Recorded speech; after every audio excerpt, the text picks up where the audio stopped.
आज दुनिया मुख्तलिफ निज़ाम हाय जिंदगी में बटी हुई है, लेकिन क्या कोई ऐसा निज़ाम मौजूद है जो खालिक कायनात के बनाए हुए उसूलों पर मबनी हो?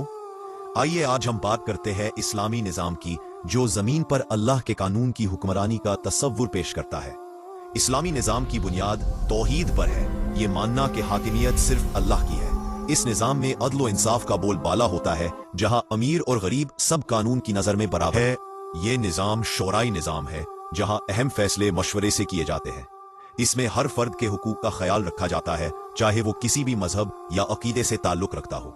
इस्लामी निज़ाम माशी इंसाफ पर जोर देता है, जहां दौलत की मुनसिफाना तकसीम हो और हर फर्द की बुनियादी ज़रूरियात पूरी हो। अगर इस्लामी असूलों पर मबनी माशरा कायम हो तो वो कैसा होगा? एक ऐसा माशरा जहां अमन व अमान हो, हर कोई अपनी जिम्मेदारी समझे और कमजोरों की दाद रसी हो। एक ऐसा माशरा जहां इल्म को फरोग मिले, अखलाक व किरदार की बुलंदी हो और तमाम इंसान एक दूसरे के हुकूक का एहतराम करें। ये महज एक ख्वाब नहीं, बल्कि तारीख में इसकी रोशन मिसालें मौजूद हैं। खिलाफत राशिदा इसकी एक वाज़ेह दलील है। यकीनन इस निज़ाम को नाफिज करना आसान नहीं, और आज मुस्लिम दुनिया को बहुत से चैलेंजेस का सामना है। तो एक बार फिर अल्लाह की ज़मीन पर उसके कानून की हुक्मरानी कायम हो सकती है।